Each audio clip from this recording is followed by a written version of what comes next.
Hey, what's up, guys? On today's podcast, I have Adam Bunce, and we learn why I'm the young Adam, the short Adam, and the responsible Adam.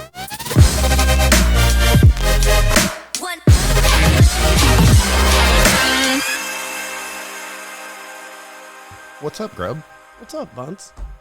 This is the second time we've hung out in person. Second or third? Maybe second. Second. We met face to face at Jerry's Open one time that Ricky was having in Waukee, I think. Right. Was it? Yeah, so we do share the same name. Do you want to share what you liked our podcast name to be? Well, Adam Squared, naturally. Duh. Yeah. It was so perfect. I mean, it just kind of fits, really. The hard part is going to be differentiating. Like I feel like if I call you Adam, people might get confused. So I think that maybe we might need to figure that out. Well, it is What's Up, Grubb. It's not What's Up, Adam. That's true. I was hoping that they could call me Tall Adam. Tall Adam? Yeah, that's how we'd figure that out. Because not a lot of people know this, but I am slightly taller than Adam Grubb. Really? Yeah. If we could do a back-to-back right now, would you put $1 on that? I don't think we need to bring in scientists. Yeah. Okay, fair enough. I will go with that. I'll be short Adam, and you can. I think that's fantastic. You can be tall Adam. If people start calling me short Adam, I'm going to get a complex. There's no doubt. What are you? 6'2"? 3.5.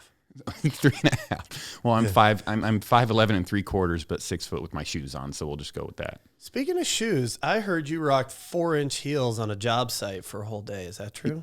I didn't mean to. It was on accident. I was in a room full of realtors, and I can't remember what somebody said, but somebody said, "Hey, Adam, would you mind helping with this Habitat for Humanity or something like that?" And I said, if you guys can raise $400 or $500 or something like that, then absolutely, I'd do it in heels. And I didn't realize I was in a room full of realtors. And before I knew it, everyone was throwing money around. And within about 15 minutes, I was trying to figure out which heels I was going to wear. Yeah. Unpack. What heels did you wear? Marinella got them for me, and she did me pretty good. I can't remember. What I can remember is I have a lot of respect for women who wear heels now because they're not the easiest things to walk in. And she said she did me good. They were only like 1-inch heels or something like that. And I understand that that's not that impressive. Well, I think the fact that you wore heels in general throughout a Habitat build is impressive. And how much money did you end up raising? Oh, I have no clue. I have no clue. So it was really about wearing the heels the whole time. Yeah. That was it. I was just looking for a way to show off my calves. Yeah, I love it. I think I saw a photo of it, but I know we've had a couple phone conversations, and I've just always enjoyed that conversation, even though we really haven't met and had opportunity to kind of sit down. What's interesting to me is A, the high heel story, but B, which was really maybe the A, is you started a Facebook page. And we've had a chance to talk a little bit about why you started this Facebook page. And the sense was it was sort of a spirit of facilitating dialogue, healthy dialogue amongst realtors. But what got you to start the page, and how long has the page been going on, and kind of in size and scale? Kind of give us where that all came from. Well, here's me when I didn't do my homework again, but we're just going to go for it. I didn't even start the page. Here's the funny part about it. Amy Schaefer started a kind of like a business page to help people learn Matrix. And at the time, I had a very good understanding of how Matrix worked. And so she said, "Hey, Adam, would you come over to this page and maybe help me do some tutorial videos and things like that on how to do Matrix?" And so I can't remember if I texted her or I called her, but I got her on the horn somehow. And I said, I think this is a good idea. But instead of doing a page, why don't we do a group? Because on a Facebook page, the only person that can really interact that much is the page owner, like a business page, like a realtor might have. But on a Facebook group, everybody can kind of interact, and it's more of a conversation, a dialogue at that point. And so Amy said, I think that's a good idea. And I said, "Would you like to be involved?" And she said, "No, you go ahead." So I kind of fell into it by default. And so then I started the page by making videos on how to do simple searches in Matrix and stuff like that. And that really got a lot of people to come in. And then you'd see more and more realtors just start posting things like, "Hey, I need a plumber," or "I need this," or "I need that."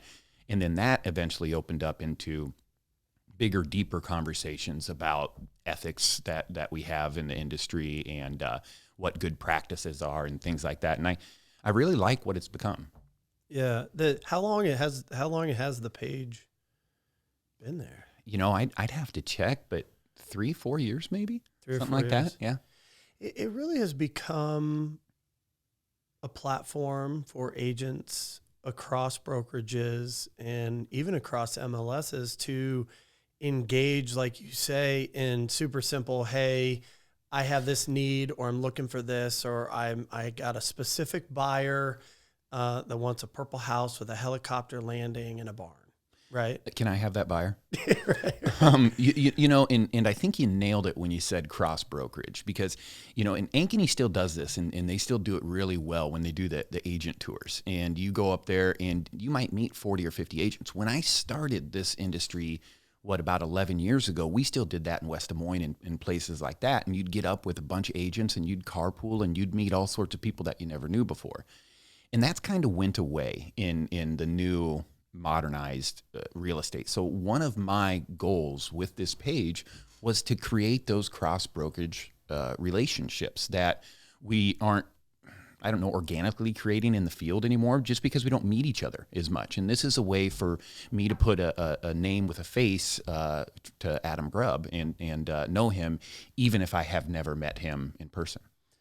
That is super fascinating. I have not thought of it that way yet. Like you say, 10, 15 years ago, you'd go on agent tours, you do, different agent functions. And it really, as you're just talking, it's dawned on me that this is really sort of a new digital platform for agents to engage in their new lifestyle. I mean, the way a realtor's, business goes and lifestyle goes, it's sort of taken what was in person and enhanced it in the digital. Now, I don't think that should replace. Absolutely not. I agree.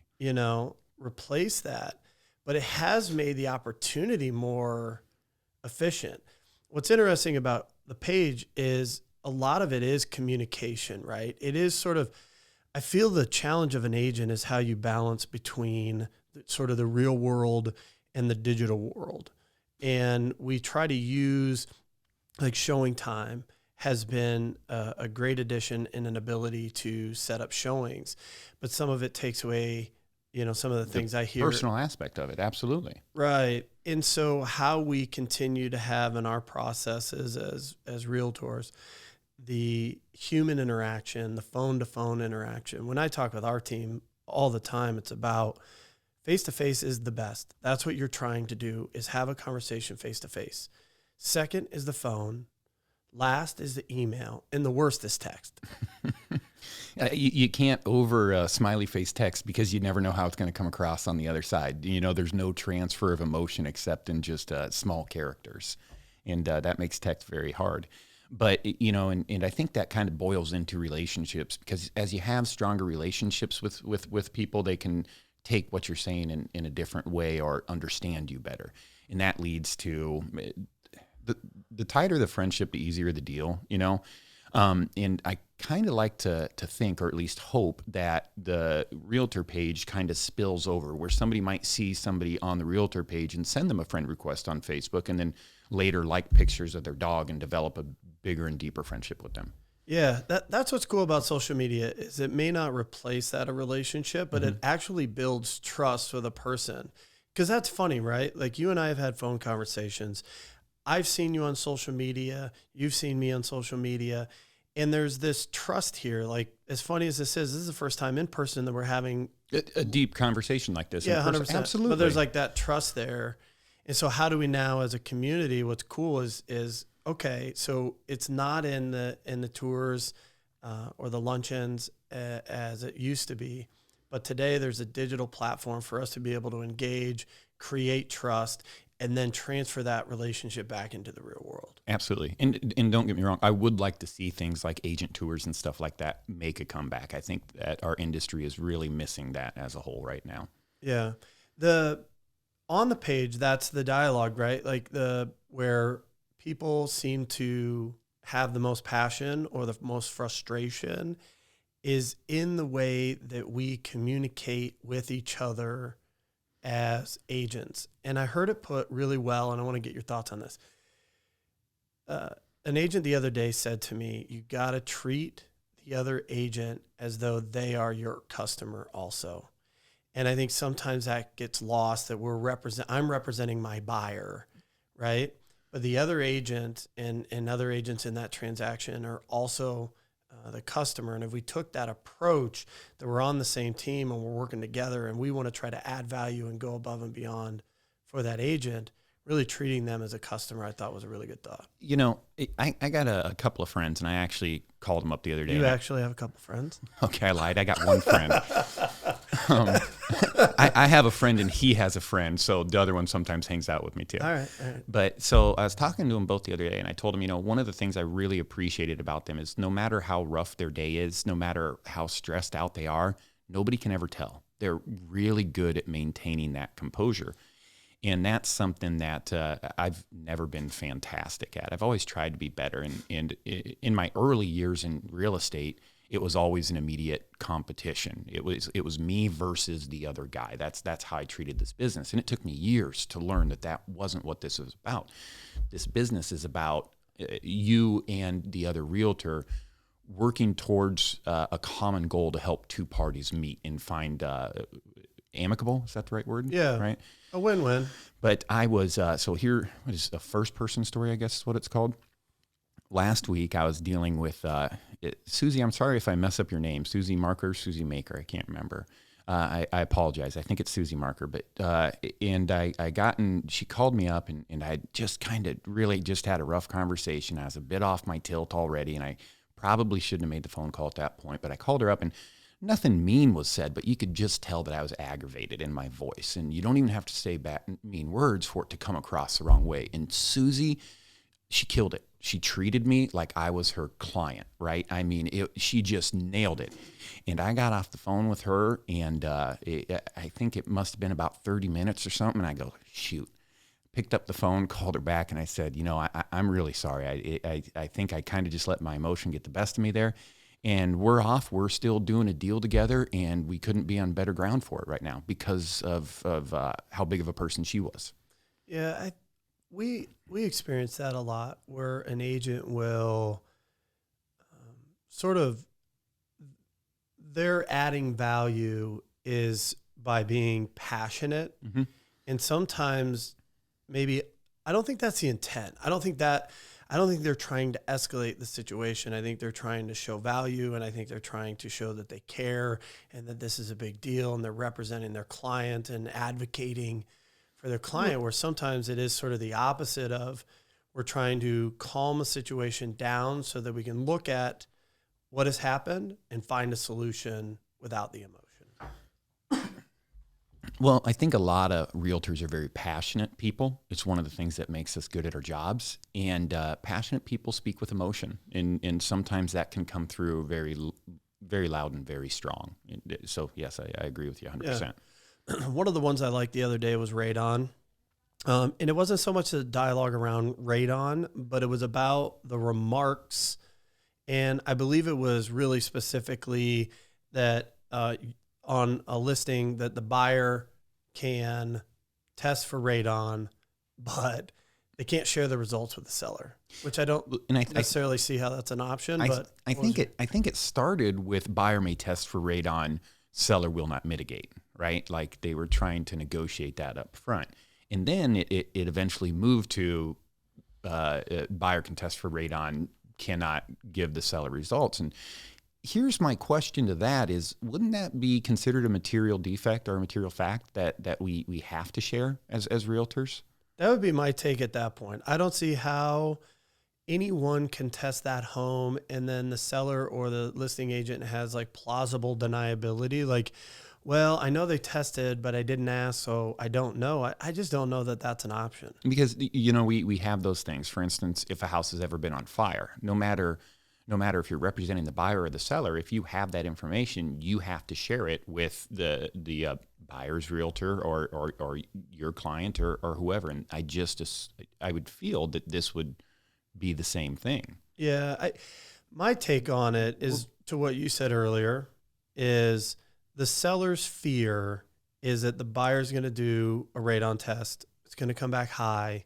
They're going to ask the seller to pay for it, and they're going to say no, and then the buyer's going to walk. And now they're stuck with that test, and they have to mitigate at that point. And I think that's their fear. Well, and it's funny because a lot of times when I explain it to my buyer clients, I say, look, this is what the EPA says about radon. And if you wanted to, you could get a test from Lowe's. It takes, maybe 30 days or something like that to get it back in the mail. The reason that you test for it during an inspection is because, in my opinion, you're going to try to put yourself in a better financial position. When you go to sell this house down the road, there's no saying whether or not the government will make it mandatory to test for radon. And if they do, and you didn't test it now and it already had it, you're the one getting stuck with the bill when you go to sell the house. So this is your opportunity to have the seller possibly pay or help you pay for those mitigation costs. Because if we find there's radon and we tell the seller and we ask the seller to mitigate for that radon, the seller has two choices. The seller can either mitigate for it or risk putting their house back on the market, having to tell everybody that there's radon in it and ultimately mitigating it anyways. It puts the seller or the buyer in a great position. Yeah. But from a seller standpoint, my general take is I've been living in the house for 15 years. And I'm not hurt, right? Well, not even so much that, but it wasn't something that I felt necessary to test for and be aware of and mitigate. And so I do see it in that scenario, certainly on a resale, that it's a buyer preference. So I got to pay to mitigate in something I've been living in. So now I can mitigate for you, but I didn't see it as a value to mitigate for myself.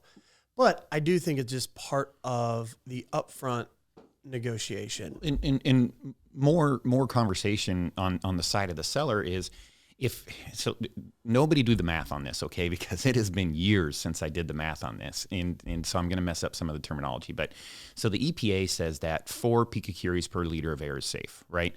So if you have like 1,000 square foot ranch, in a total of upstairs and downstairs, you will have somewhere like, oh man, again, don't research the math. This is just a general. Like 3.8 million radioactive explosions going off at any time in your house. And the theory is if one of those happens by your cell, then it can cause cancer. So if you have 4, it's 3.8. If you get that down to like 3 or something like that, it's still like 2.8 or 2.9 or something like that. So you're going to tell me that 3.8 million radioactive explosions in my house are going to kill me, but 2.8 million aren't? So, I just don't think that there's a lot of studies out there that can actually tell you what's safe and what's not safe. The EPA's website says that 4 picocuries per liter of air is safe. And if I'm murdering that terminology, I'm sorry. But if you dig deeper into the EPA's website, they say, well, we actually recommend 2.5. So on a seller's side, it's like, do we even know if we're doing any good by doing this? Right. And I think it comes back to the communication. And the listing agent's trying to protect the seller.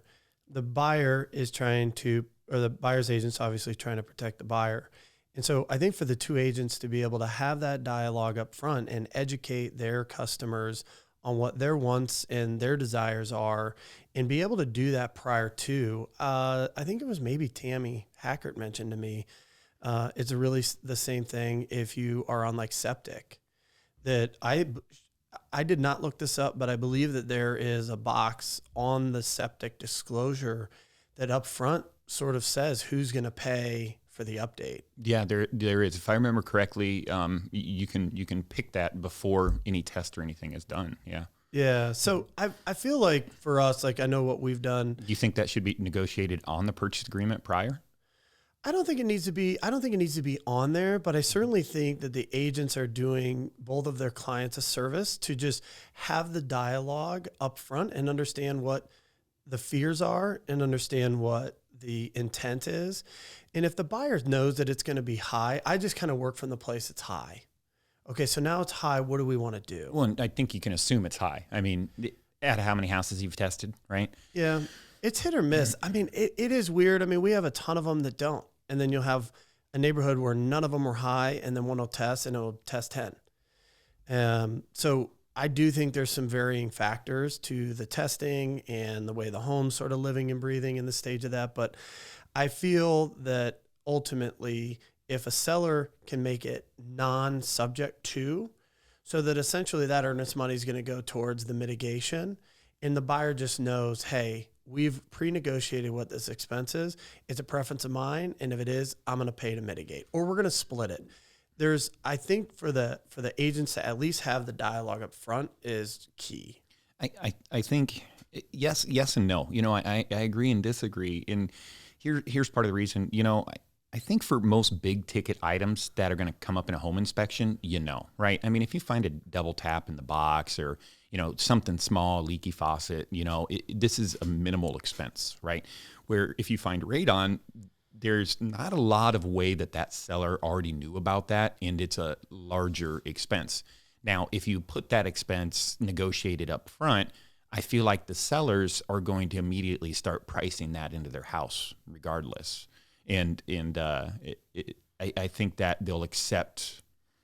they won't accept as small of an offer from the buyer if that terminology is coming out right. And so ultimately the house tests great for radon, and the buyer was hurt on that. You see what I'm saying? I do. I follow. Whose expense is it if it's high? Who do you think is it a buyer preference, so they should pay? Is it the seller? Is it a mutual agreed upon thing? Because I feel like if you do the test and then negotiate it, I feel like that's the fear of the seller, is that at that point. I agree with you, and I see exactly where the seller's coming from, but I think we're having this conversation because of what year it is. In 1978 or 79, we would have been talking about lead-based paint. Whose responsibility is this? And I think that this problem is going to get diluted over time as more and more new construction houses are built with at least passive radon mitigation systems in them. A lot of the older homes on the market, as they're being sold, are having radon installed, or radon mitigation installed. You don't want to install radon; that's bad. Install the mitigation. But I think this will be less of a talking point as time moves forward. But right now, I think it's the seller's responsibility. It's an unfortunate time of the event for sellers, but luckily their houses are selling for more than they ever have in the past. Right. Speaking of showings, that's another one. I mean, there's a lot of orange, unhappy faces that come up when it seems showings are being canceled. I'm a seller, and my listing. My sellers have gotten the house prepared. They got the dog out. They got the kids out. They're excited because they got a showing. And then 5 minutes, 10 minutes, 30 minutes, an hour before they get a text that's been canceled. There are so many sides to this coin. It's just, you're not your buyer's boss, right? Buyer says, hey, Adam, or short Adam, I don't want to look at that house anymore. It's my take on it has always been, hey, you know what? We can learn something from any house we go into. Even if we don't like it, we might learn things that we did like about it, that we don't like about it. It's going to help us narrow our search even farther. So let's take 5 minutes and walk through this house real quick, right? That's kind of how I've always took it. But then what if the buyer wants to write an offer on the house right prior to it? And they say, I don't want to go on this house. I just want to go write that other offer. And so they give your clients 5 or 10 minutes notice that they're not going to be there. And they've, like you said, already went home, got the kids and the dogs out, and accommodated the buyer. As a realtor, if we don't show that house, we are putting that listing realtor in a bad position. His clients aren't going to be mad at the selling realtor, right? The buyer's Right. realtor.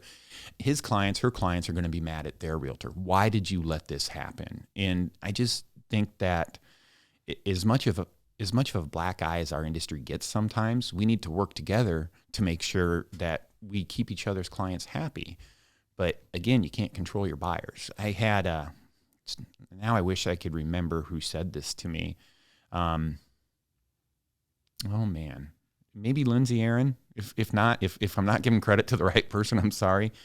But she said, well, why don't, if they want to write an offer on the house previous and they don't want to go on the next one, and you've only got 5 minutes notice or something like that, and the seller's already out, why don't you send them to get a cup of coffee, talk about what they want to write the offer for on the other house. Meanwhile, you go in the other house that they didn't look at so that you can still provide feedback.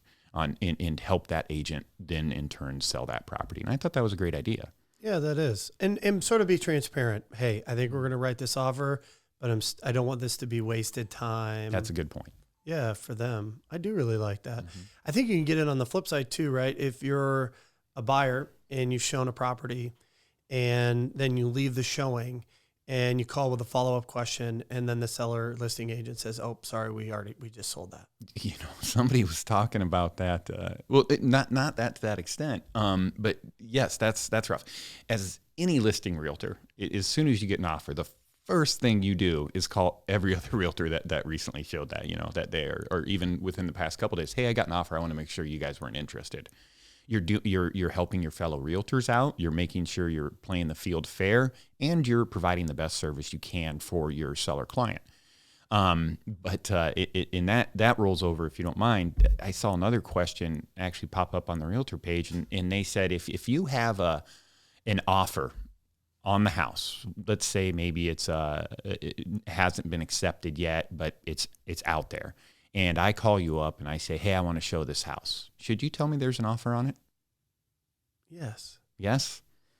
I thought it was a great question. I don't see a solid answer on that, because if I tell you that there's an offer, maybe as a buyer's agent, I feel like maybe, you know what, I don't want to get in a competing situation, so I don't want to show it to my clients. Right? I didn't do a service for my sellers at that point. There's nothing signed.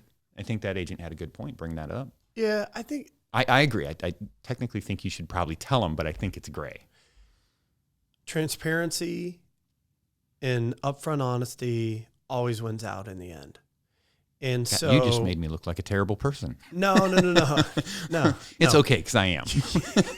You're doing a good job. No, I think that transparency is key. But then it at least gives that buyer that option. And I think that's their right. I think they should have that option. And I think it's just full transparency. We received an offer and we're negotiating, and there's a chance we could get this put together in an hour, or there's a chance that we may not get this put together at all. I think the realtor has to do the best thing for their seller, because they want to show it to as many people as they can, and their goal is to make it available to the market. But I think you got to be transparent with the other agent. We've received an offer, and I think it's got to be up to them of, hey, we're a ways off, or hey, I think we're in the ballpark and we're working the deal. Because you never know. I mean, the buyer might say, hey, it could create a sense of urgency that they've been looking at this house for a week online and they want to see it. And they get in and they love it and they write an offer at the kitchen table. And you don't know that buyer as the listing agent. You don't know that buyer. You don't know how they're going to react. It's best to be I see exactly what you're saying. I agree with you. Yeah, I think you just give them the choice. They have all the information now to make a decision, and if they don't want to look at the property, then they have all the information to make a good choice. You know what the fun thing about real estate is? It's 2,000 independent business owners all deciding how to run the same company. Right. And it's different. It's different, and it evolves. I mean, you were talking about it earlier. Like, I might have a bad day. My communication in the beginning of my career was not good. No, and anybody who did a deal with me in my first 5 years worth of business, I'm sorry, I've changed. Give me another chance. We could do an Adam Squared podcast on just apologizing for our past mistakes. We might run over our time limit on that one. One last thing I did want to talk to you about is in that same realm. I mean, the agent feedback. Everybody has their own business. Everybody has their own method of communication. This is a passionate one for me. So some agents text, some agents use email, some use showing time, some call. I got a showing.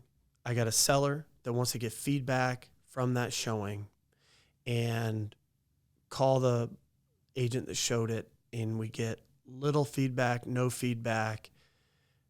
Such an opportunity for the showing agent to add value in that scenario, but it seems so often that there's no feedback at all. What's the most important part of sales? And I don't want to confuse you, because I almost don't view real estate as a sales job. Real estate is an education job. It's not our job to sell our buyer clients a house. It's our job to educate them, give them as much information as they can, and help them make a knowledgeable decision, right? But beyond that, if you're just talking about just straight sales, and technically it is if you're on the listing side, right?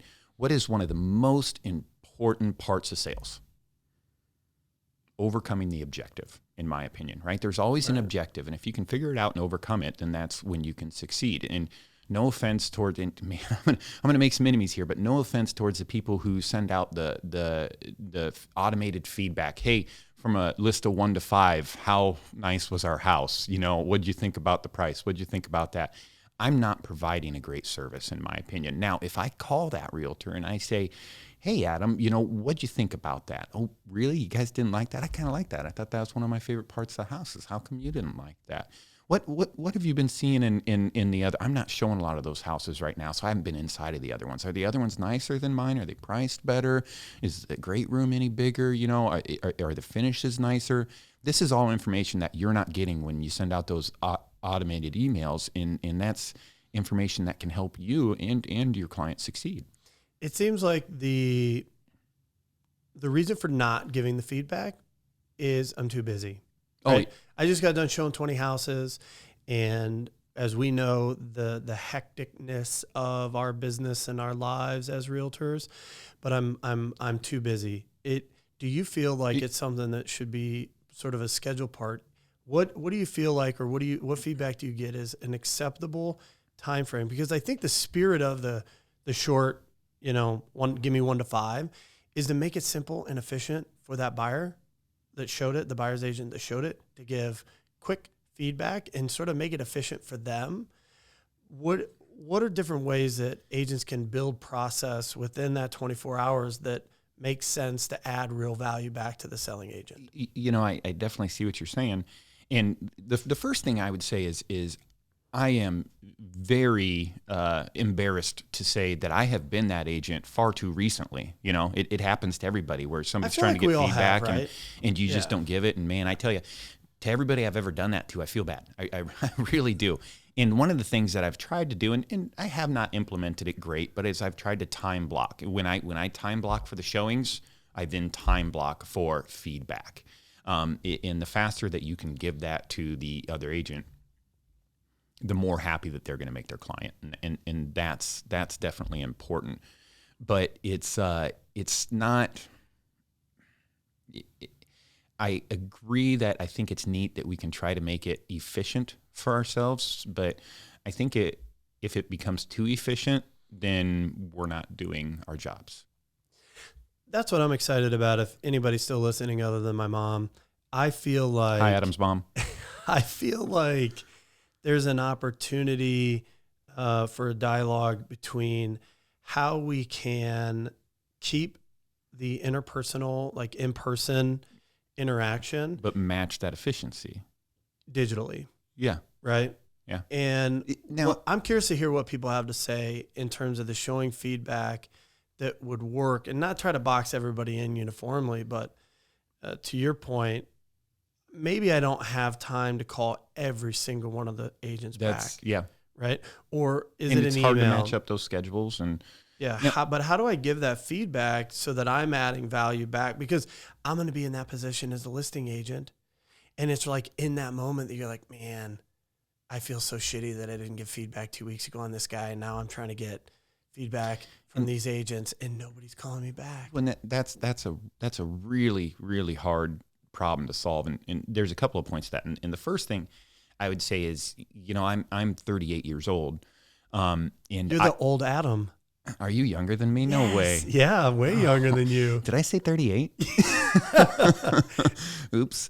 So I'm 38 years old, and I just don't enjoy typing, right? I much more enjoy the personal I know, right? I carry a flip phone. So when I get that feedback and there's that bottom window at the very bottom and it says type any additional comments, I'm usually just like, you know, and like just typing something out. Where if they got me on the phone, I'd talk their ear off. You know, I'd be like, well, this and that and this and that and this and that. And so maybe my age is just showing a little bit. And a lot of realtors these days are, you know, in their 20s or late 30s. And maybe this is a great way for them to communicate, and I'm just missing the boat because of my age. But the hard part, I think, that is the best quality questions that you get answered when you're getting feedback are secondary questions. They're questions after you've asked a couple, figured out an objective, and now you're asking about that objective, right? Somebody comes up to me and they say, well, you were priced too high. No, I wasn't. My house was too small, or, you know, it depends. Or maybe they say your living room was too small. Was the living room too small, or are you priced too high? There's, you know, you almost never get the right answer right off the bat. You have to dig deeper into it to figure out what you actually need to do to sell that house. Yeah. Well, the exciting part is in the agent community and in DMAR having, I really do. I mean, when you hear the stories about realtors across, you know, different markets and stuff, I feel like the cooperation and the participation and the camaraderie within DMAR is fantastic. Yeah, absolutely. It's off the charts. Well, do you remember when you used to have to call 15 agents in a row to set up different appointments, and then you had to print out a map and figure out which one you were going to go to first, and then write down all the times when you were going to be there? And I mean, so don't get me wrong. I really do love some of this technology. Yeah. I heard a really good open house feedback. Basically, the keys were always at the broker office.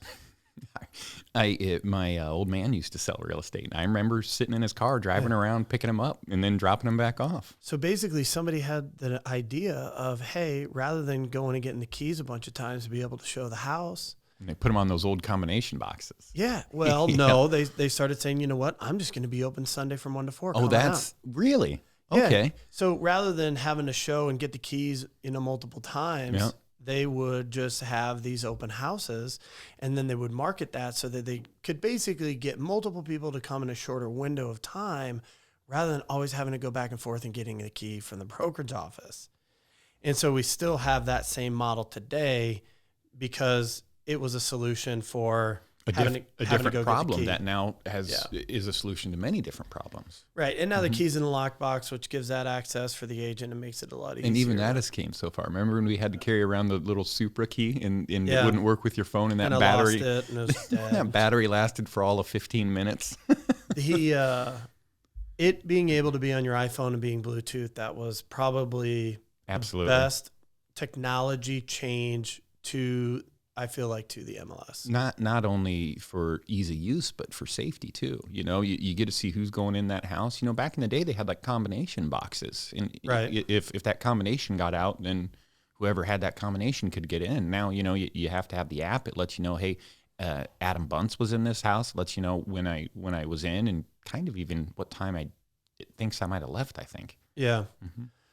Well, I think to the agents that are still listening, I think what we would like is taking the page, having this dialogue. And I think we just really want to hear from agents about what are some of those issues that you're facing, and how can we continue to leverage a digital platform to facilitate and continue healthy dialogue on agents. And that's what I love about you telling the story about really how the page started and the spirit of the page. But it was really to facilitate communication, to build relationships. And I think that's happening. I think you should be really proud of what the page is. How do you describe it? That you've sort of kind of become accidentally famous from the page. What's the phrase? People think I'm good at what I do just because of that page. Little do they know, I'm a terrible realtor. I have no clue what I'm doing here. Just run with it.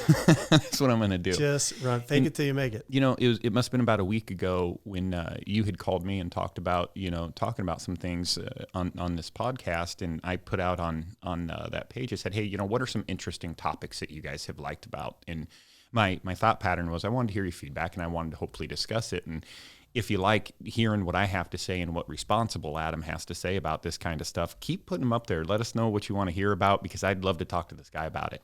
Yeah, that's cool. Well, I'm short Adam, young Adam, responsible Adam. We don't need to bring up the young one, though. We can just leave that one behind. No, that's the best one. I'm going to end on responsible Adam. I don't know what that makes you, but we'll just leave it at that. Irresponsible.